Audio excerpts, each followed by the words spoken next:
रवाना होने वाली गाड़ी संख्या 1401 होशियारपुर एक्सप्रेस प्लेटफॉर्म क्रमांक 2 पर आ रही है।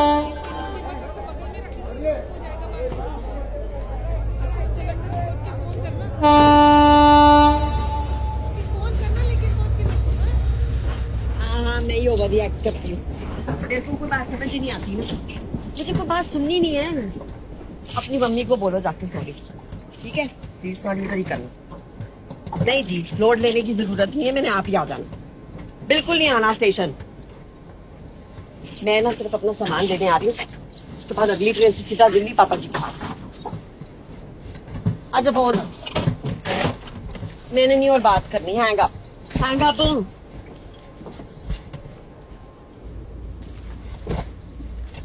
जिंदगी झंड कर रखी है।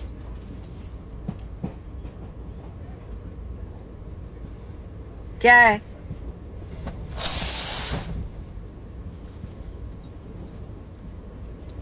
शादी होगी तेरी? नहीं, कुड़माई हुई है। कभी मत करना शादी, तो कभी मत करना।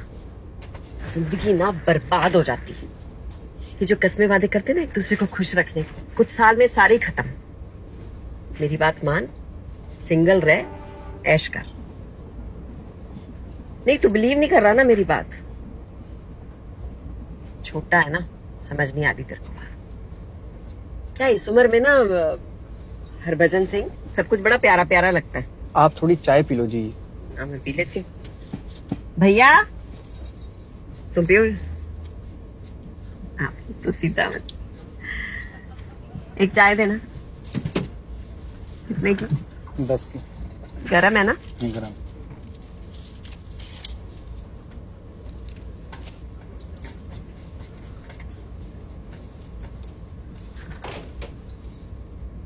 अच्छा बोल, मैं भी तो सुनूं आजकल की यूथ को शादी करनी क्यों है? बोल। मैं साल भर डोकलाम इंडो चाइना बॉर्डर पे पहरा देता हूँ। वहां ना सोचने का ढेर सारा वक्त मिलता है, और वहां पहरा देते देते मैंने ये तो समझ लिया है कि हमारी जिंदगी, हम सबकी जिंदगी किसी जंग से कम नहीं है। हाँ, हमारी लाइफ किसी लड़ाई से कम थोड़ी है। सबसे पहले पैदा होने की लड़ाई, फिर उसके बाद स्कूल, फिर पढ़ाई, फिर नौकरी, और हम जैसों की नौकरी मतलब पड़ोसी मुल्क के साथ लड़ाई। हमारे इर्द गिर्द में लड़ाई और जंग की निशानियां हैं। आपको पता है इस ट्रेन की रूट पर दो जंग के मैदान हैं, पानीपत और कुरुक्षेत्र। अच्छा, और फिर शादी करो और अपनी मिसेज से लड़ते बैठो। मैंने देखा मेरे परिवार में, मैंने तो सोच लिया ये मेरे साथ नहीं होना।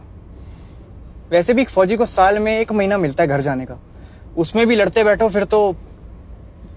तेरा सही है, तेरी ना मम्मी अच्छी होगी, मेरी सास की तरह नहीं। तेरा ना ससुर बहुत पहले सुधार गए थे। अब ना मेरी सास अपने बेटे की हर बात में अपना नाक घुसा देती है। अच्छा एक बात बताओ, एक औरत है जो कि बेवा है और उसकी एक ही औलाद है, उसकी तो पूरी जिंदगी उस औलाद के आगे पीछे ही गुजरेगी ना। और जब वो औलाद अपना घर बसाएगा, शादी करेगा, तो फिर माँ को अकेलापन तो महसूस होगा ही ना। तो ना कराए ना शादी, बांध के रखे अपने कुमारे बेटे को अपने दुपट्टे से। ऊपर से दिल्ली चढ़वा दिया 8 महीने पहले। पता नहीं कौन से गांव में जाके रहना पड़ रहा है मुझे उनके साथ। मेरी ना लाइफ टोटल खराब हो गई है सच्ची। आपकी तो लव मैरिज? हाँ, लव अरेंज थी। जीत ने ना मुझे रिंकू की शादी पे पसंद किया था। फिर तो जी फोन आने शुरू हो गए। मेरी सास तो पीछे ही पड़ गई थी पापा जी के कि हमें तो डिम्पी चाहिए। मैनू की पता कि बहू नहीं चाहिए, कठपुतली चाहिए जिसे सब कह सके वैसे ही करे। मेरी लाइफ है, मैं अपने स्टाइल से जीऊंगी। आपको पता है ना, बंदे ज्यादातर अपनी माँ जैसी लड़कियों को पसंद करते हैं। नहीं मतलब कुछ लोग होते ही हैं प्लस माइनस। आपकी सास ने भी आपको इसलिए चुना होगा क्योंकि आप बिल्कुल उनकी तरह हो। उनको भरोसा होगा कि उनके बाद आप ही उनके घर का ख्याल रखोगे, उनके बेटे का ख्याल रखोगे, सबसे निभा कर चलोगे। गांव भी आपको इसलिए बुला लिया होगा ताकि आप उनके तौर तरीके समझो। चलिए, आप उनकी कुछ एक माइनस बात बताइए, मैं उसमें से आपको कुछ प्लस ढूंढ के बताता हूँ। क्या रैपिड फायर? जो मर्जी बुला लो। मम्मी जी ना बड़ी अखड़ू है। वो स्वाभिमानी है, अधिकार जताती है, प्यार करती है, हर चीज पे तो कंट्रोल करती है। सतर्क है, कहीं कोई गलती ना हो जाए। आप भी तो वैसी हो ना, सतर्क, स्वाभिमानी, सबका ख्याल रखने वाली।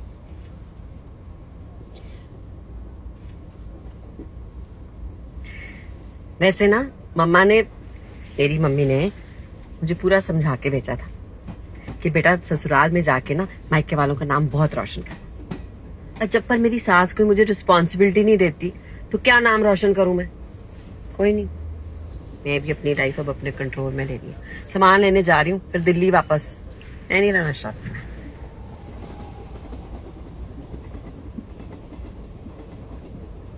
ओए, तू क्या मुंह फुला के बैठा है? तू तो जा रहा है अपनी मंगेतर के पास। जा, खुश रख उसको। आपको क्या लगता है सारी दुनिया परफेक्ट है और आप ही को प्रॉब्लम पति मिला है? निम्मी और मेरी भी झगड़े होते हैं, वो भी चिट्ठियों में। वहां है आपका फोन वो नहीं चलता, और गुस्से वाली चिट्ठी भेजते ही दोनों को उसके जवाब का इंतजार करना पड़ता है हफ्तों। पर अगली चिट्ठी आने तक गुस्सा भी शांत हो जाता है और प्यार भी डबल। मैं जब भी उससे गुस्सा होता हूं ना, एक लिस्ट बना लेता हूं, 5 प्लस की लिस्ट और 5 माइनस की लिस्ट। प्लस में तो उसकी कई अच्छी आदतें लिख देता हूं, 5 से ज्यादा, लेकिन माइनस ढूंढते ढूंढते घंटों बीत जाते हैं। आप भी जीत पराजय वास्ते एक लिस्ट बना दो, फिर देखते हैं कितने बुरे इंसान हैं। पूरी लिस्ट भर जानी है माइनस से। देखते हैं। चलिए अब यहीं सो जाइए, मैं ऊपर सो जाता हूं।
हाँ जी। तुम अभी तक सोए नहीं? नहीं, तेरी फोन का वेट कर रहा था। तुम्हें कैसे पता मैं फोन करूंगी? बस। अच्छा सुनो, कल मुझे स्टेशन लेना जाना, कपूरथला। बिल्कुल, तेरी ट्रेन आ जाएगी 4:45 को, मैं आ जाऊंगा 4:15 को। इतनी जल्दी आके क्या करोगे? स्टेशन पे आके झाड़ू मारना है? सुनो, 4:40 से पहले बिल्कुल आने की जरूरत नहीं है, और आने से पहले फोन कर लेना कि कहीं ट्रेन लेट तो नहीं है। ठीक है ना? अच्छा सुन, जालंधर में जब ट्रेन चेंज करेगी ना तो प्लीज संभल के करना, ठीक है? हाँ हाँ, मुझे आता है अकेले ट्रैवल करना। ठीक है, तो फिर गुड नाइट। ओके। सुनो, जी। वो मम्मी जी को पैरिपोना कहते हैं। अच्छा ओके, बाय।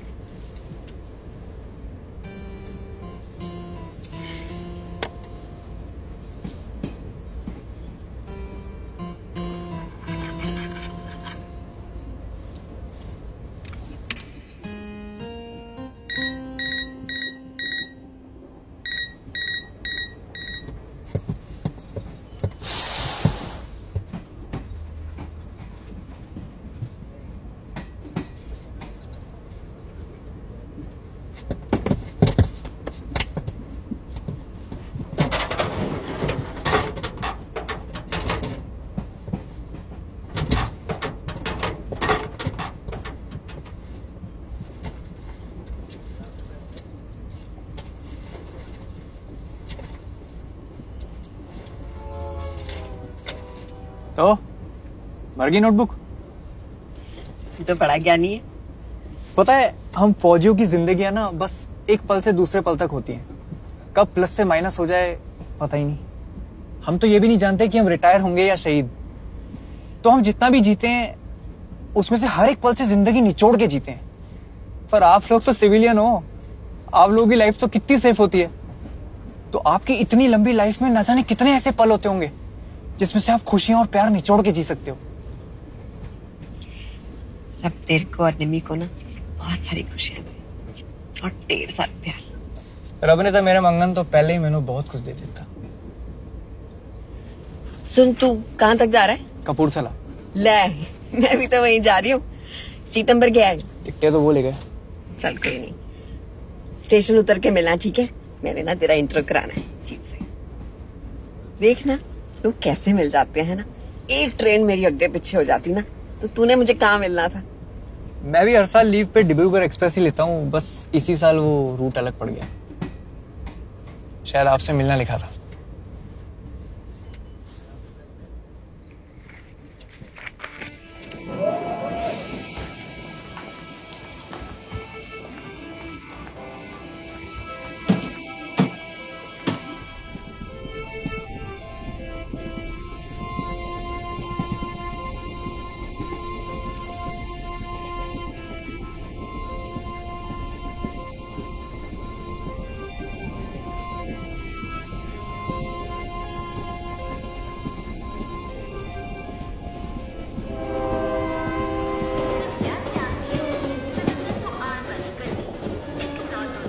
प्लेटफॉर्म 1 से ऑड वाली है।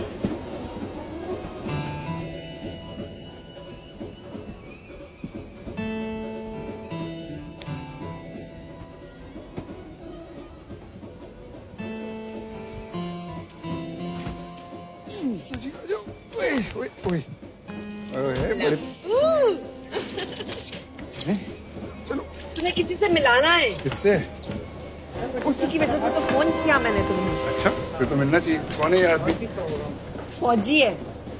उसका नजरिया देखोगे ना तो कमाल। ए ओए, सुनो, वो हरभजन सिंह कहाँ है? वही जिसका लगेज उठा के आप आए थे, सैल्यूट कर रहे थे जलंधर स्टेशन पे उतर के। आप बाबा जी की बात कर रहे हो क्या? बाबा जी? 22-23 साल का लड़का था, इसके जितना होगा। हाँ, पर बातें तो बाबा जी वाली कर रहा था। मैडम जी, वो 22-23 साल के थे तब निकल लिए। हाँ, आप किसी और से बात कर रही होंगी। क्या क्या कह रहे हो? ये देखो मेरी टिकट। सामने बैठा था बर्थ पे, मैंने उसका बैज भी पढ़ा है। ऐसा ही बैज था तुम जैसा, हरभजन सिंह लिखा था उस पे। क्या बात है सर जी, सब ठीक तो है? हैं?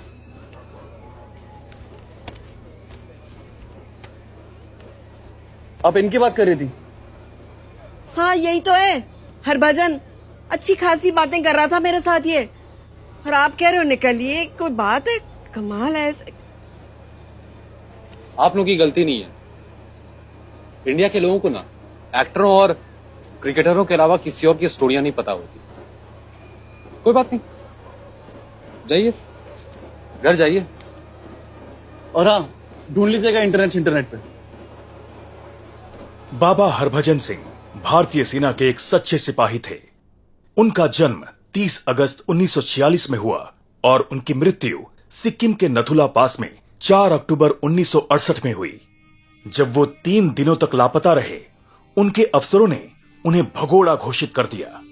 फिर वो अपने एक दोस्त के सपने में आए और उनको अपने शव का ठिकाना बताया।